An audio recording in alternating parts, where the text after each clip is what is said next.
Assalamualaikum warahmatullahi wabarakatuh. Perkenalkan, nama saya Fania Damar Pramesti dengan NPM 2412011-265. Pada kesempatan kali ini, saya akan menyampaikan materi mengenai perjanjian baku yang telah disampaikan oleh Bu Siti Nurhasana SHMH.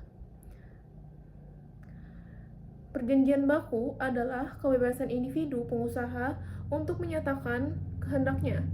Pihak pengusaha lebih kuat daripada konsumen. Pilihan konsumen hanya dua, yaitu take it dan leave it.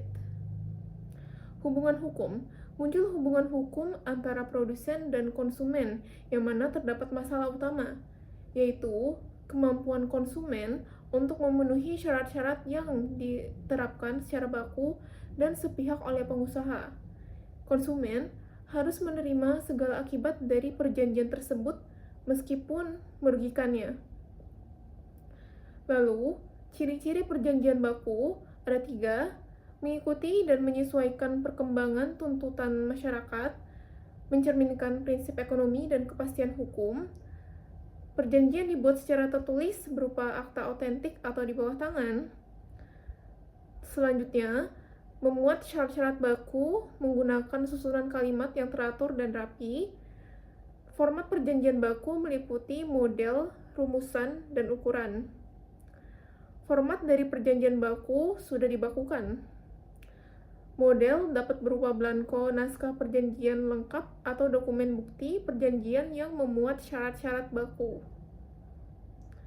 Rumusan syarat-syarat dapat dibuat secara singkat berupa pasal atau klausa.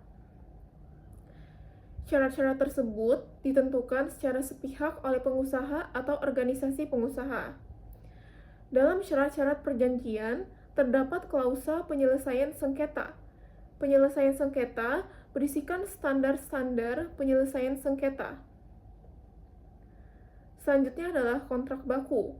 Kontrak baku adalah kontrak tertulis yang dibakukan secara sepihak oleh pihak yang menawarkan tanpa mempertimbangkan perbedaan kondisi konsumen.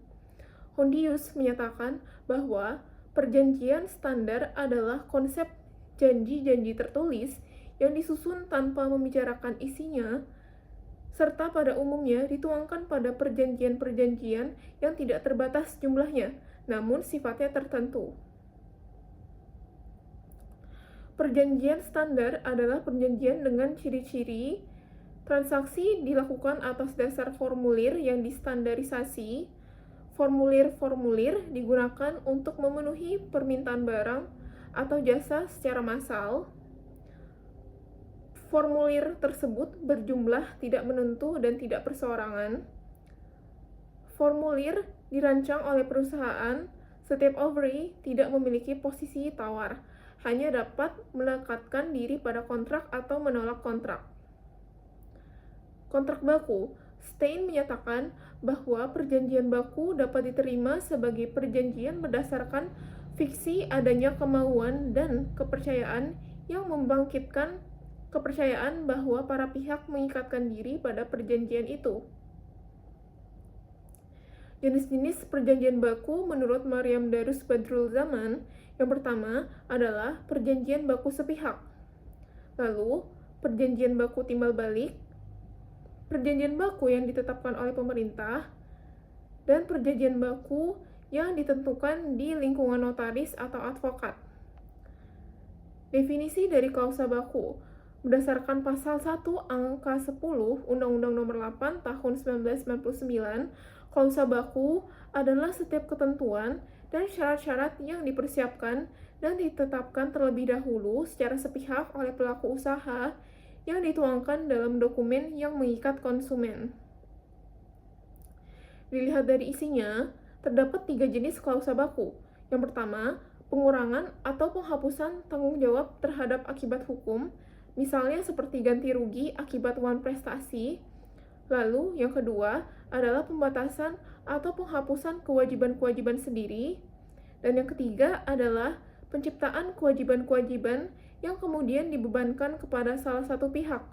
Misalnya, penciptaan kewajiban ganti rugi terhadap pihak ketiga yang terbukti mengalami kerugian.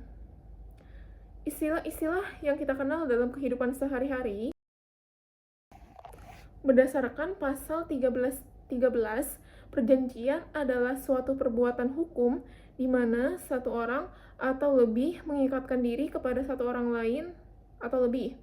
Hal ini menimbulkan hak dan kewajiban. Selanjutnya adalah kontrak.